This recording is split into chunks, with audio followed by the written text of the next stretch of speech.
Welcome to Log Infinite Lecture 10 Chapter 7 Power for LCR Series AC Circuit. Now LCR Series Circuit जो हमने देखा था उसके लिए अगर हम पावर देखते हैं तो यहाँ पे जो है सर्किट वाला यानी क्या है LCR सीरीज सर्किट के लिए हमने देखा था कि क्या होगा, एक जो है AC वोल्टेज से उसको कनेक्ट किया हुआ होगा एंड ऐसे इंडक्टर, कैपेसिटर एंड रेजिस्टर ये तीनों ही इस तरह से सीरीज में कनेक्ट किए होते हैं एंड इसके लिए हम पावर देखते हैं। सो इलेक्ट्रिक पावर अगर हम देखें तो वो क्या है, rate of energy consumption in electric circuit, उसे हम क्या बोलते हैं, इलेक्ट्रिक पावर। नाउ यहाँ पे जो है इंस्टेंटेनियस पावर मेजर नहीं किया जा सकता है एसी सर्किट में, इसीलिए ट्रू पावर मेजर करते हैं। सो क्वेश्चन क्या आएगा कि ट्रू पावर क्या होता है, तो एसी सर्किट में ट्रू पावर का मतलब होता है कि जो एवरेज पावर मिले हमें एक फुल साइकिल के लिए, तो उसे हम ट्रू पावर कहते हैं। जैसे एसी सर्किट में अगर हम देखें पूरा हमारे पास इस तरह से साइकिल हो, तो इस पूरे साइकिल के हिसाब से अगर हम एवरेज पावर देखें दैट इज ट्रू पावर। तो यहाँ पे एसी सर्किट के लिए सपोज जो वोल्टेज है वो क्या होगी, equals to Vm sin omega t and उसी से हमें जो करंट मिले वो करंट क्या होगा, I equals to Im sin omega t plus 5 and ये 5 जो है वो क्या होगा, करंट एंड वोल्टेज के बीच का जो फेज डिफरेंस का एंगल है वो। एंड हमने जब LCR सीरीज वाला देखा था तो उसमें लास्ट में ये फॉर्मूला डिराइव किया था Im equals to Vm upon में Z एंड हमने tan 5 डिराइव किया था। tan 5 क्या था, Xc माइनस XL अपॉन में R, तो अगर 5 चाहिए तो क्या हो जाएगा, tan inverse Xc minus XL upon R। ये चीज हमने LCR सीरीज वाले में देखा था। तो इंस्टेंटेनियस पावर जो होगा वो क्या हो जाएगा, P इक्वल्स टू VI। तो यहाँ पर ये जो हमारे पास वैल्यू है V एंड I का, उसका यूज करें तो V की जगह क्या आ जाएगा, Vm sin omega t and I की प्लेस पर क्या आ जाएगा, Im sin omega t plus 5। तो इसको हम इस तरह से भी लिख सकते हैं कि ये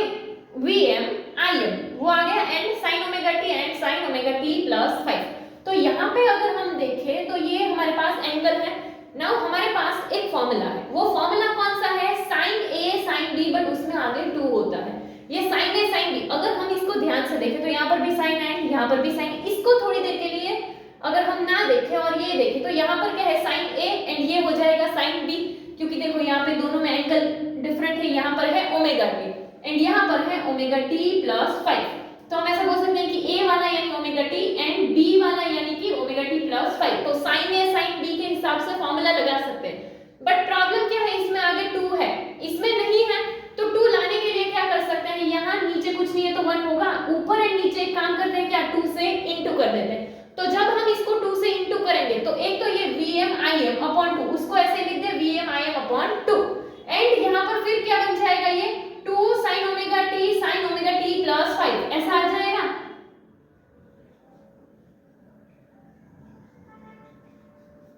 यानी कि अब ये इसकी तरह दिख रहा है कि 2 sin A sin B, तो इसको कैसे लिखना है, cos A minus B, cos A यानी ओमेगा t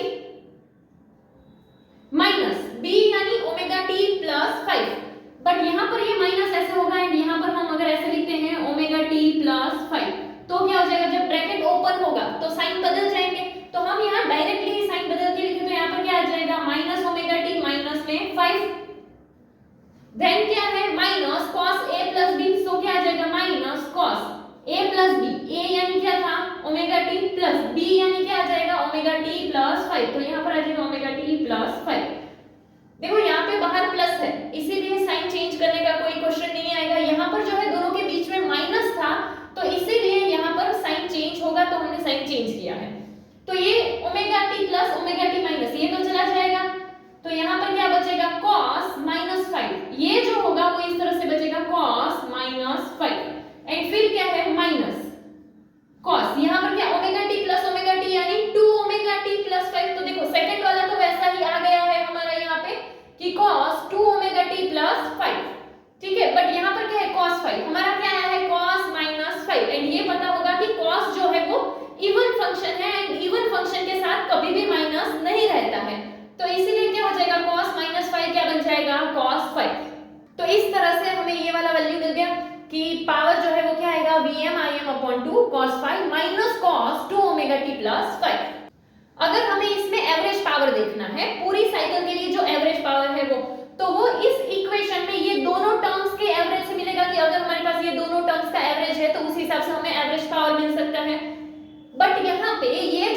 है cos 2 ओमेगा t प्लस 5, ये टर्म कैसा है, तो ये टाइम डिपेंड है, इसीलिए ये पूरा जो है वो क्या हो जाएगा, जीरो हो जाएगा। तो बचेगा सिर्फ कौन सा टर्म, cos 5, तो इसीलिए ये पूरा टर्म तो जीरो हो गया क्योंकि ये टाइम डिपेंड है, तो ओवर द पीरियड ये जीरो हो जाएगा। तो बचेगा क्या, ये Vm Im अपॉन 2 एंड ये cos 5। नाउ यहाँ पर नीचे 2 है, तो ये 2 जो है उसको हम ऐसे भी लिख सकते हैं कि √2 इंटू √2,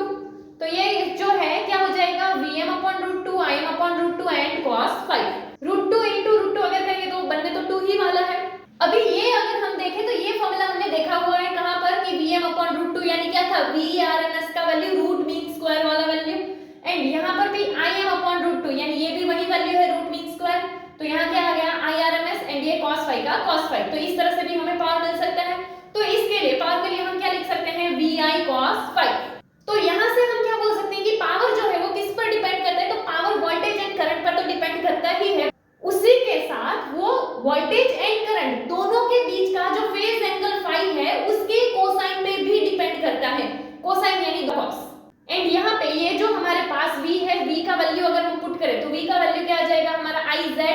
एंड ये कहां से आया, वो हमें एक चीज पता है V इक्वल्स टू क्या होता है IR, एंड ये जो है तो इंपीडेंस आ जाएगा, ये तीनों का सीरीज वाला सर्किट है उसमें इंपीडेंस आ जाएगा, इसीलिए क्या आ जाता है IZ। तो यहाँ पर अगर V की जगह पर हम IZ डालेंगे तो क्या हो जाएगा, तो वो हो जाएगा IZ एंड एक I ऑलरेडी था एंड cos 5, तो I इंटू I क्या आ जाएगा I स्क्वायर एंड ये Z cos 5। एंड यहाँ पर ये जो cos 5 है, इस cos 5 को हम बोलते हैं पावर फैक्टर। तो पावर फैक्टर के लिए अगर हमें फॉर्मूला डिराइव करना हो तो क्या कर सकते हैं कि यहाँ पर जो है ये cos 5 है,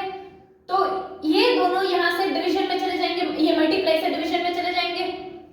तो इसीलिए क्या हो जाएगा P अपॉन में I स्क्वायर Z, ये हमें cos 5 का वैल्यू मिल सकता है, तो क्या आ जाएगा P upon I square Z, ये पावर फैक्टर होगा। पावर फैक्टर को लिखते किससे हैं, cos 5 से। इसके अलावा पावर फैक्टर के लिए हमें फॉर्मूला मिलेगा R अपॉन Z, एंड ये कहां से, तो यहाँ पर अगर हम वैल्यू पुट कर देंगे तो हमें ये वाला आंसर जो है वो मिल जाएगा R अपॉन Z वाला। तो यहाँ से हम क्या बोल सकते हैं कि पावर फैक्टर जो है उसे हम cos 5 से डिनोट करते हैं, एंड पावर फैक्टर जो है वो क्या होगा, ratio of resistance and impedance. Next, average power and its various cases. Circuit के लिए एवरेज पावर जो है वो हमें कैसे मिलता है, P equals to VI cos 5, and ये V जो है उसके लिए हम ये वैल्यू यूज कर सकते हैं Vm अपॉन √2, एंड I के लिए ये वैल्यू यूज कर सकते हैं Im अपॉन √2। सो हम यहाँ पर 4 डिफरेंट टाइप की सर्किट में पावर हमें किस तरह से मिलता है वो देखते हैं। तो फर्स्ट जो है वो है रेजिस्टिव सर्किट। रेजिस्टिव सर्किट यानी कि ऐसे सर्किट जिसमें सिर्फ प्योर रेजिस्टर है। हमने जो है फर्स्ट देखा था AC voltage apply to resistor only, ऐसी सर्किट कि जिसमें सिर्फ क्या है, रेजिस्टर। सो जो सर्किट में सिर्फ प्योर रेजिस्टर है उसे हम रेजिस्टिव सर्किट बोलते हैं, एंड इस सर्किट में करंट एंड वोल्टेज दोनों ही किसमें होंगे, सेम फेज में। हमने ये याद रखा था कि जब भी हमारे पास रेजिस्टर है तो उस टाइम पे फेज डिफरेंस जीरो होता है, यानी कि वोल्टेज अगर ऐसे है तो करंट जो है वो भी ऐसे ही होगा, दोनों के बीच का फेज डिफरेंस जीरो है, यानी 5 का वैल्यू जीरो है। सो अगर हम cos 5 में 5 का वैल्यू पुट करते हैं तो क्या हो जाएगा, Vi cos 0, एंड cos 0 का वैल्यू हो जाएगा 1, सो P इक्वल्स टू Vi आ जाएगा। सो यहाँ पे हम क्या बोल सकते हैं कि पावर लॉस जो है वो मैक्सिमम होगा। सेकेंड है प्योरली इंडक्टिव और कैपेसिटिव सर्किट। नाउ इंडक्टिव यानी क्या, जिसमें सिर्फ इंडक्टर हो, एंड कैपेसिटिव यानी क्या, जिसमें सिर्फ कैपेसिटर हो। तो हमने ये सर्किट भी देखी थी, एक तो क्या था कि AC voltage applied to capacitor only, and एक है AC voltage applied to inductor only. तो इस तरह के सर्किट हमने देखे थे। तो ऐसे सर्किट जिसमें सिर्फ इंडक्टर है तो उसे हम क्या बोलते हैं, इंडक्टिव सर्किट, या फिर जिसमें सिर्फ कैपेसिटर है तो उसे हम बोलेंगे capacitive circuit. And inductive circuit अगर हम देखें तो इंडक्टिव सर्किट में करंट एंड वोल्टेज दोनों में π/2 का फेज डिफरेंस होता है, यानी कि इंडक्टर में क्या था, तो करंट जो है वो वोल्टेज से π/2 जितना पीछे था, यानी कि अगर हम इंडक्टर के लिए देखेंगे तो वो हमारा इस तरह से बना था कि यहाँ पर वोल्टेज होगा एंड यहाँ पर करंट होगा, क्योंकि वोल्टेज 90 डिग्री से आगे होगा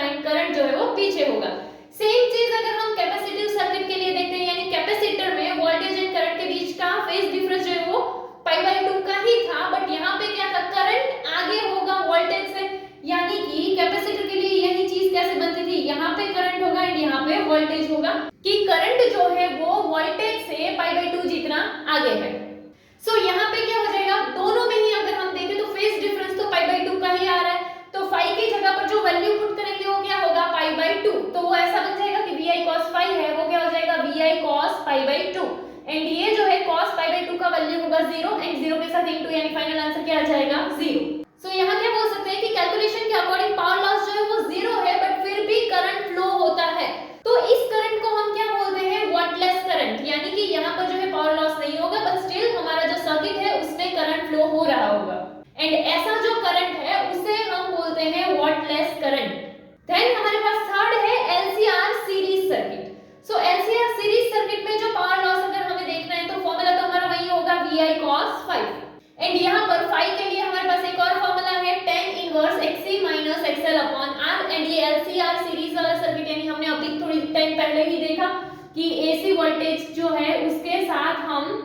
ये इंडक्टर, कैपेसिटर एंड रेजिस्टर तीनों को ही ऐसे सीरीज में कनेक्ट किया हुआ हो। और भी सर्किट देखे थे जैसे कि RL circuit, RC circuit, LCR circuit, तो इन सब में phi का वैल्यू जो है वो नॉन जीरो हो ऐसा भी हो सकता है। सो ऐसे केसेस में जो पावर लॉस होगा वो सिर्फ किससे होता है रेजिस्टर से होता होगा। एंड फोर्थ है हमारे पास रेजोनेंस के पॉइंट पे कि LCR सर्किट है एंड वो हम किसके लिए देखते हैं रेजोनेंस वाले पॉइंट के लिए देखते हैं। सो रेजोनेंस हमने क्या देखा था, रेजोनेंस हमें ऐसे पॉइंट पर मिलता है जहां पर XC XL हो जाए, तो ये XC XL है, ये XL यहां से आएगा तो माइनस में आ जाएगा। सो हम क्या बोल सकते हैं कि रेजोनेंस का पॉइंट यानी XC XL 0 हो जाएगा एंड यहाँ पर phi भी क्या हो जाएगा 0 हो जाएगा क्योंकि उसके बाद सिर्फ क्या बचा होगा रेजिस्टर एंड रेजिस्टर में वोल्टेज एंड करंट दोनों में के बीच का जो फेज डिफरेंस है वो क्या हो जाएगा 0। सो phi की जगह 0 आ जाएगा तो cos 0 का वैल्यू क्या आ जाएगा 1। सो इसीलिए अगर हम यहाँ पर पावर का फॉर्मूला डालेंगे तो हमारे पास क्या हो सकता है P I2Z एंड ये I2Z भी हमने अभी थोड़े टाइम पहले ही देखा कि वो कहाँ से इसी फॉर्मूला से आया है एंड यहाँ cos phi जो है वो तो क्या हो गया है 1। Z एंड R दोनों ही एक दूसरे से क्या होंगे इक्वल होंगे एंड इसी वजह से हम यहाँ पर क्या इसको I2R भी लिख सकते हैं। सो यहाँ पर जो भी रेजोनेंस वाला पॉइंट है तो उस पॉइंट पे मैक्सिमम पावर लॉस जो है वो हो रहा होगा एंड ये भी किससे रेजिस्टर से ही हो रहा होगा। सो ओवरऑल के हिसाब से अगर हम देखें तो जब रेजिस्टिव